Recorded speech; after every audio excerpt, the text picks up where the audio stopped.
Hello ಸ್ನೇಹಿತರೆ, Saroja's life style tips YouTube ಚಾನಲ್ಗೆ ತಮ್ಮೆಲ್ಲರಿಗೂ ಸ್ವಾಗತ. ಸ್ನೇಹಿತರೆ, ತುಂಬ ಜನ ನನಗೆ ಕಮೆಂಟ್ ಮಾಡಿ ಕೇಳ್ತಿರ್ತಾರೆ, ಮ್ಯಾಮ್ ತಲೆ ಕೂದಲು ಕಪ್ಪಾಗೋದಕ್ಕೆ ಹೇರ್ ಡೈನ ಬಿಟ್ಟರೆ ಬೇರೆ ಏನೋ ಹೋಮ್ ರೆಮಿಡೀಸ್ ಇಲ್ವಾ ಅಂತ. ಯಾಕಿಲ್ಲ ಸ್ನೇಹಿತರೆ, ಇದೆ. ಸೊ ಈ ಒಂದು ಹೋಮ್ ರೆಮಿಡಿ ಅಥವಾ ಈ ಒಂದು ಹೇರ್ ಆಯಿಲ್ನ ನೀವು ವಾರಕ್ಕೆ ಒಮ್ಮೆ ಹಚ್ಚಿ ಸಾಕಾಗತ್ತೆ. ನಿಮ್ಮ ತಲೆ ಕೂದಲು ಶಾಶ್ವತವಾಗಿ ಕಪ್ಪಾಗಿರೋದಕ್ಕೆ ತುಂಬಾ ಹೆಲ್ಪ್ ಮಾಡುತ್ತೆ. ಅದರ ಜೊತೆಗೇ ಬಂದು ತಲೆ ಕೂದಲು ಆರೋಗ್ಯಕರವಾಗಿ ದಟ್ಟವಾಗಿ ಬೆಳೆಯೋದಕ್ಕೆ ಸಹ ಕೂಡ ಈ ಒಂದು ಹೋಮ್ ರೆಮಿಡಿ ನಂಬರ್ 1 ಆಗಿ ಕೆಲಸ ಮಾಡುತ್ತೆ. ಸೊ ಬನ್ನಿ, ತಡ ಮಾಡ್ತೀನಿ, ಈ ಒಂದು ಹೋಮ್ ರೆಮಿಡಿನ ಅಥವಾ ಈ ಒಂದು ಹೇರ್ ಆಯಿಲ್ನ ಯಾವ ರೀತಿಯಾಗಿ ಮನೆಯಲ್ಲಿ ರೆಡಿ ಮಾಡ್ಕೊಳ್ಬಹುದು ಸುಲಭವಾಗಿ ಅಂತ ಈ ವಿಡಿಯೋನಲ್ಲಿ ನಾನು ನಿಮಗೆ ತಿಳಿಸ್ಕೊಡ್ತಾ ಬರ್ತೀನಿ. ಸೊ ಈ ಒಂದು ಹೇರ್ ಆಯಿಲ್ನ ರೆಡಿ ಮಾಡೋದಕ್ಕೆ ಮೊದಲನೇದಾಗಿ ನಾನು ಒಂದು ಪುಟ್ಟದಾದಂತಹ ಬಾಣಲಿನ ತೆಗೆದುಕೊಂಡಿದ್ದೀನಿ. ನಾನು ಸಂಪೂರ್ಣವಾಗಿ ಹೋಮ್ ರೆಮಿಡೀಸ್ನ ರೆಡಿ ಮಾಡೋದಕ್ಕೆ ಒಂದು ಕಬ್ಬಿಣದ ಬಾಣಲಿಯನ್ನು ಇಟ್ಕೊಂಡಿದ್ದೀನಿ.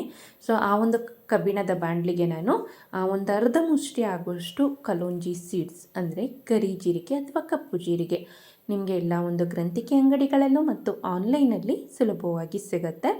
ಅತಿ ಕಡಿಮೆ ಬೆಲೆಗೆ ಸಿಗುತ್ತೆ. ಸೊ ಅದನ್ನು ನಾನು ಸಂಪೂರ್ಣವಾಗಿ ಫ್ರೈ ಮಾಡಿ ಇಟ್ಕೊಂಡಿದ್ದೀನಿ. ಅದನ್ನು ಫ್ರೈ ಮಾಡಿಲ್ಲ ಅಂದರೆ ಏನಾಗುತ್ತೆ ಅನ್ನೋದಾದರೆ, ಸೊ ಅದು ಪೌಡರ್ ಅನ್ನೋದು ಆಗೋದಿಲ್ಲ.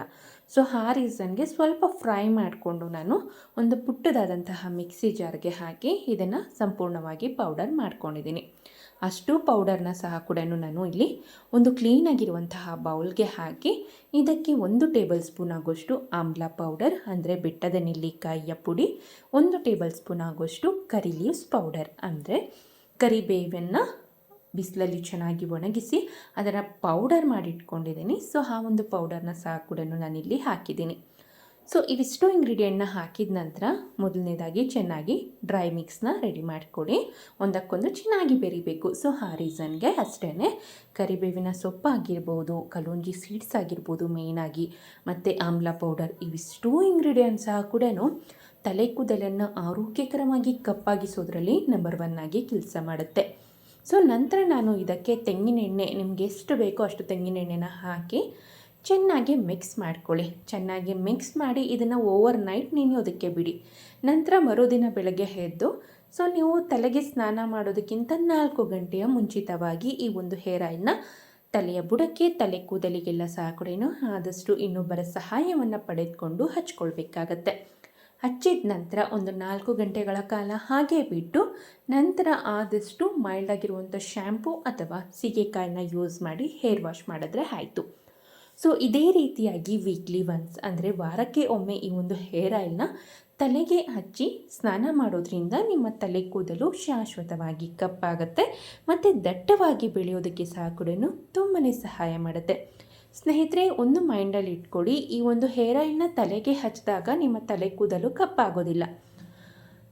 ಕೇವಲ ನೀವು ಮುಂದೆ, ಅಂದರೆ ಈಗ ಆಲ್ರೆಡಿ ಬಂದಿರುವಂತಹ ಬಿಳಿ ಕೂದಲನ್ನು ಏನೂ ಮಾಡೋದಕ್ಕಾಗೋದಿಲ್ಲ. ಸೊ ಮುಂದೆ ಬರುವಂತಹ ಜಾಸ್ತಿ ಬಿಳಿ ಕೂದಲನ್ನು ತಡೆಯುತ್ತೆ, ಮತ್ತು ಮುಂದೆ ಬರುವಂತಹ ಬಿಳಿ ಕೂದಲನ್ನು ತಡೆದು ಮತ್ತು ಗ್ರೇ ಹೇರ್ಸ್ನ ಸಹ ಕೂಡ ಕಡಿಮೆ ಮಾಡಿ ನಿಮ್ಮ ತಲೆ ಕೂದಲನ್ನು ಕಪ್ಪಾಗಿಸೋದ್ರಲ್ಲಿ ಇದು ತುಂಬಾ ಚೆನ್ನಾಗಿ ಕೆಲಸ ಮಾಡುತ್ತೆ ಅಂತಲೇ ಹೇಳ್ಬೋದು. ಯಾವುದೇ ಕಾರಣಕ್ಕೂ ಈಗ ಆಲ್ರೆಡಿ ಬಂದಿರುವಂತಹ ಬಿಳಿ ಕೂದಲನ್ನು ಕಪ್ಪಾಗಿಸೋದಕ್ಕೆ ಸಾಧ್ಯ ಇಲ್ಲ. ಈ ಒಂದು ಹೇರ್ ಆಯಿಲಿಂದ ಮುಂದೆ ಬರುವಂತಹ ಬಿಳಿ ಕೂದಲನ್ನು ಸಹ ಕೂಡ ತಡೆದು ಕಪ್ಪಾಗಿಸೋದಕ್ಕೆ ಸಾಧ್ಯ ಆಗುತ್ತೆ. ಸೊ ಇದನ್ನು ಮೈಂಡಲ್ಲಿ ಇಟ್ಕೊಂಡು ಈ ಒಂದು ಹೇರ್ ಆಯಿಲ್ನ ತಲೆಗೆ ವಾರಕ್ಕೆ ಒಮ್ಮೆ ಹಚ್ಚೋದ್ರಿಂದ ಸೊ ನಿಮ್ಮ ತಲೆ ಕೂದಲು ಕಪ್ಪಾಗಿ ಇರುತ್ತೆ. ಗ್ರೇ ಹೇರ್ಸ್ಗೂ ಸಹ ಕೂಡ ತುಂಬಾ ಒಳ್ಳೆಯದು. ದೆನ್ ಬಂದು ಮಕ್ಕಳಿಗೂ ಸಹ ಕೂಡ ನೀವು ಯಾವುದೇ ರೀತಿಯಾದಂತಹ ಟೆನ್ಷನ್ ಇಲ್ಲದೇ ಈ ಒಂದು ಹೇರ್ ಆಯಿಲ್ನ ಹಚ್ಬೋದು. ಮಕ್ಕಳಿಗೂ ಸಹ ಕೂಡ ತಲೆ ಕೂದಲು ಕಪ್ಪಾಗಿ ಬೆಳೆಯೋದಕ್ಕೆ ತುಂಬಾ ಸಹಾಯ ಮಾಡುತ್ತೆ. ಸೊ ಇದಿಷ್ಟು ಈ ಮಾಹಿತಿ ಆಗಿತ್ತು ಸ್ನೇಹಿತರೆ.